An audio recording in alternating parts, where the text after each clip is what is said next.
Don't psych yourself out, man. Just picture the fight in your head. How will the battle shape up? How will you win? Let's get started! Welcome to Street Fighter 4! It's been almost 9 months since we first met with you and saw Street Fighter 4 for the first time. And back then you were really worried about how people would react. So how has the reaction been? Are you worried about being killed still by the internet user board, message board people?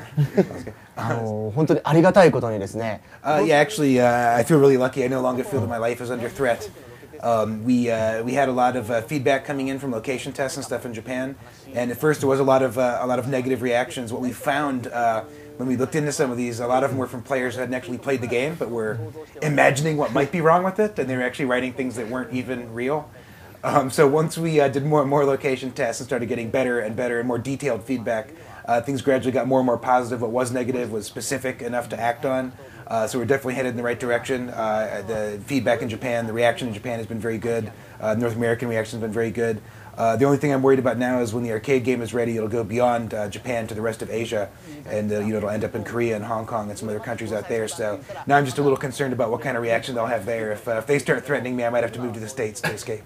Well, one of the things you changed since the last time we saw it, which is at GDC, was the collision detection and how the punches actually connect with the characters. And you explained it was 3D, and you went back and turned it to the 2D way of the old games. And how did the team react to that? And do you think it was actually a good decision to make?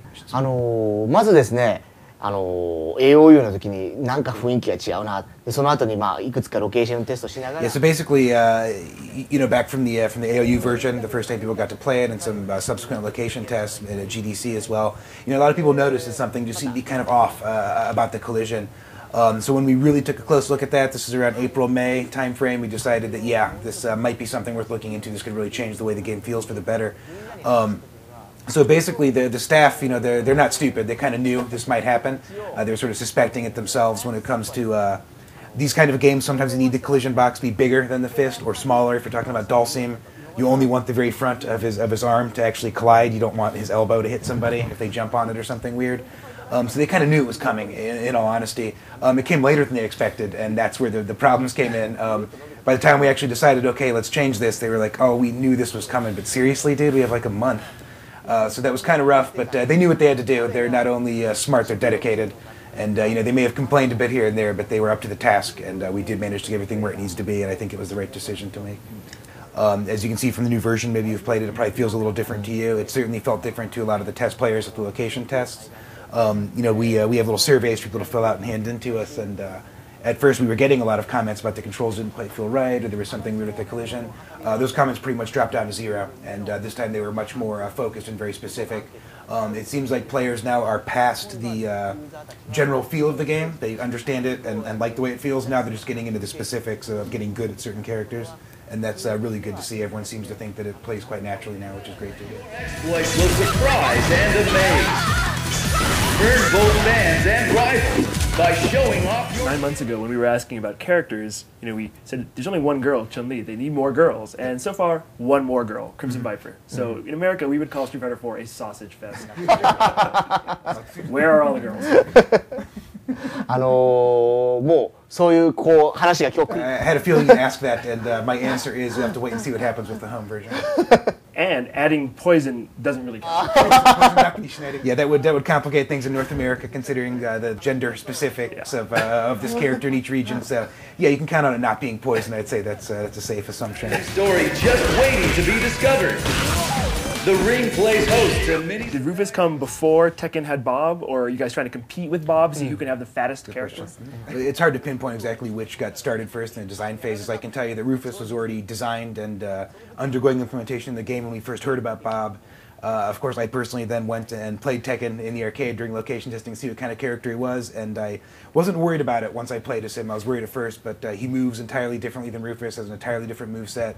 Coincidentally, they might have similar body shape, but they're really very different characters. Bob in Tekken seems to be kind of the cool fat guy, whereas Rufus is just like the crazy weirdo fat guy. So it's, once again, their shapes might be somewhat similar, but not only are their moves and everything different, their personalities, everything about them is different. They just happen to share a pant size. Well, and Rufus, he carries like the bucket of popcorn into the Yeah. fight, right? So that kind of proves that he's the real fat guy. True. You announced the new last boss, Seth, and I saw the art is on Famitsu, and he looks kind of crazy. He reminds me of Gil, except his stomach is like a yin yang. Can you talk about him at all?